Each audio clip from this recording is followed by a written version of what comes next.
les djinns, les bins, les hins, fut le théâtre d'un châtiment divin. Allah a envoyé un messager céleste, porteur de l'annonce de la fin. La mort venait du ciel à une vitesse 3 fois plus élevée que celle d'une balle, et d'une taille similaire au mont Everest. L'impact fut d'une violence inouïe. L'impact a libéré une puissance explosive supérieure à celle de 10 milliards de bombes atomiques. La Terre entière est devenue plus chaude qu'un four bouillant. Des feux de forêt à l'échelle mondiale, des tsunamis géants de 100 mètres. Et comme si tout ça n'était pas assez, les tremblements de terre qui ont résulté ont provoqué des éruptions volcaniques partout dans le monde. Et pour finir, des nuages de poussière ont enveloppé la Terre, privant toute forme de vie, de lumière du soleil pendant au moins 15 ans. Les scientifiques estiment que 80% de presque toutes les espèces se sont éteintes. Dans ce désert de désolation, l'espoir renaît de la volonté divine d'Allah. Et rares sont les espèces vivantes qui ont survécu, alors que perdues dans l'immensité de l'univers. Cet univers qui paraît vide, sans forme de vie, est en réalité rempli à craquer de créatures nommées Al-Malaika, les anges. Et notre histoire, l'histoire de l'humanité, débute à quand? Allah Azza wa Jalla dit: Inni ja'ilun fil ardi khalifa. Je vais établir sur la terre un successeur. Vas-tu y placer celui qui fera couler le sang et commettre des excès, alors que nous te glorifions par tes louanges et te sanctifions? En vérité, je sais ce que vous ne savez pas. Et subhanallah, le fait que Allah Azza wa Jal s'adresse à ses anges de cette manière, faut pas les imaginer comme étant des robots. Il y a des choses qui les offensent, certaines choses qui les attirent près de nous. Et on retrouve même des débats entre les anges du châtiment et les anges de la miséricorde. Et chacun d'entre eux occupe une place différente. Certains ont même été créés avec plus de force que d'autres. Mais comme Allah Azza wa Jal dit, La yu'souna Allah ma amarahum wa yaf'aluna ma yu'marun. Et subhanallah, le prophète sallallahu alayhi wa sallam nous décrit l'univers auparavant. Et bien que nous soyons incapables de les percevoir, c'est pas le cas du prophète sallallahu alayhi wa sallam. Après la nuit du Isra wal Mi'raj, le voyage nocturne du prophète sallallahu alayhi wa sallam, où il a quitté la terre à travers les 7 cieux, il nous a décrit des merveilles inimaginables, telles que ceux qui semblent être des trous noirs, certaines planètes, mais également le paradis et l'enfer. Et un groupe de compagnons s'est alors questionné. Et ils ont demandé quels sont les sons que tu as entendus durant ce voyage. Le prophète sallallahu alayhi wa sallam a répondu: écoutez, Inni ara ma la tarawn. Je vois des choses que vous ne pouvez voir. Wa asma'u ma la tasma'un. Et j'entends des choses que vous ne pouvez entendre. Inna as-samaa'a attat. Les cieux sont en train de craquer. Attat signifie que les cieux tremblent violemment. Wa haqqa laha an tu'it. Et il y a une raison pour laquelle le son produit ressemble à des violents tremblements, à un énorme craquement. Le prophète sallallahu alayhi wa sallam dit qu'il n'existe pas un espace de 4 doigts sans que Allah n'ait créé un ange en prosternation et proclamant ses louanges. Et devinez quoi? Il y a 19 ans, la NASA a réalisé une étude nommée Notre univers n'est pas silencieux. Car souvent on a cette fausse croyance que l'univers est d'un silence absolu. Et j'aimerais vous faire écouter le son de l'univers.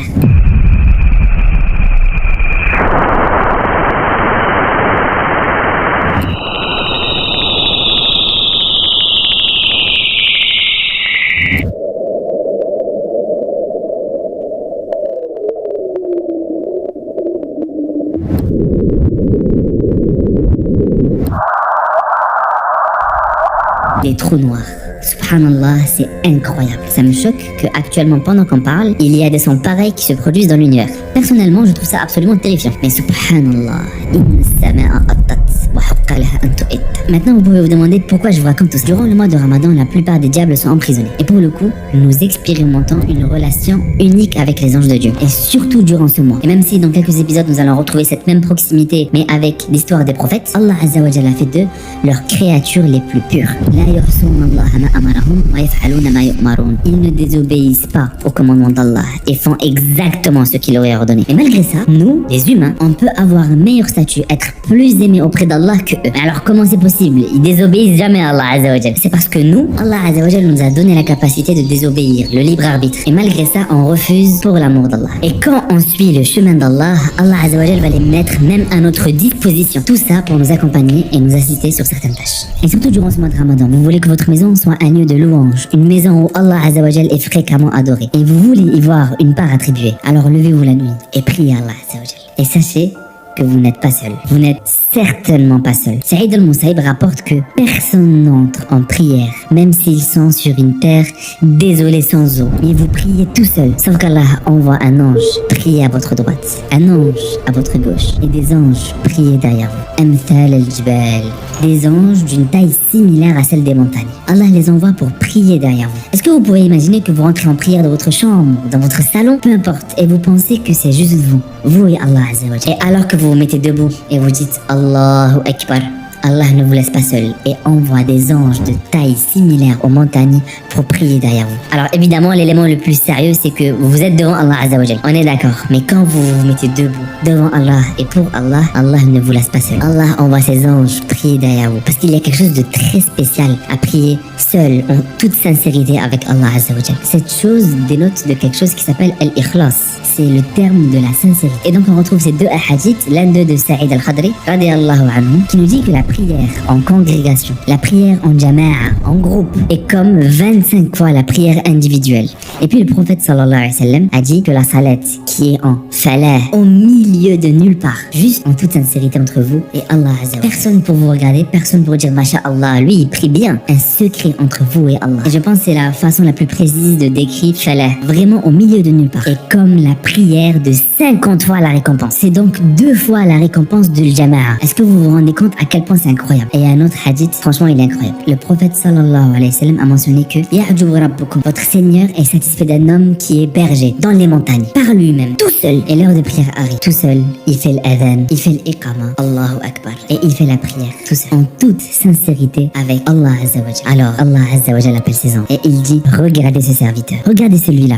Il est tout seul, il fait l'iqama et il fait la prière par peur de moi et amour pour moi. Et Allah Azza wa Jalla dit aux anges, Qad ghafartu li abdi wa adkhaltuhu al-jannah. J'ai pardonné à mon serviteur et je l'ai admis au paradis. Pourquoi? Pour la sincérité de son serviteur, au milieu de nulle part, qui craint Allah dans les montagnes, et il prie. Et effectivement, la promesse d'Allah fut véridique. Au début, les anges s'interrogeaient sur notre création, et aujourd'hui, durant ce mois de Ramadan, la promesse d'Allah sera peut-être encore une fois accomplie. Toi tout seul, qui prie au milieu de ta chambre, qui prie au milieu de nulle part, juste par sincérité pour Allah Azza wa Jalla. Allah Azza wa Jalla leur a dit,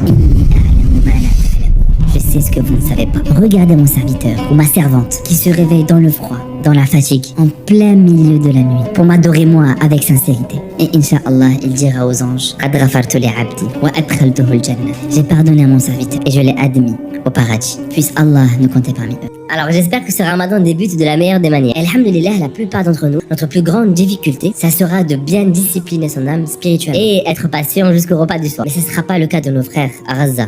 Il faut absolument pas les oublier dans vos avocations durant ce mois. Ils font face à un manque de nourriture, un manque de sécurité, un manque absolu dans tout, subhanallah. Depuis le mois d'octobre, les équipes d'Iltizam sont intervenues grâce à vous, avec du matériel médical, de la nourriture. Et subhanallah, on a même acheté une ambulance pour transporter les personnes blessées et malades. Au point que le docteur Marwan, directeur général du département de la coopération internationale au ministère de la Santé palestinien à Gaza, a fait une vidéo pour vous remercier de tous vos dons. Imaginez que la vie d'un Palestinien a été sauvée grâce à vos dons. Un enfant, une mère ou un père qui a été soigné grâce à des matériaux médicaux qui ont été achetés grâce à vous. Bref, en tout cas, on est en train de refaire appel à vos dons pour acheter le maximum de choses et ensuite leur donner pour pouvoir les aider. Également, prenez en compte qu'on est durant le mois de Ramadan, le mois où les récompenses sont multipliées par un nombre que seul Allah Azza wa Jalla sait. Donc allez-y, le premier lien dans la description sera pour eux. Aidez nos frères avec ce que vous pouvez, pour que nous soyons une cause de leur sourire durant ce mois sacré, Inch'Allah. Sachez que vous pouvez également automatiser vos dons. Par exemple, donner 1 euro tous les jours durant ce mois. C'est leur droit sur nous. C'est très triste de voir que notre cagnotte à nous a eu plus d'impact que certains États musulmans. Enfin bref, et sachez que c'est eux qui le disent.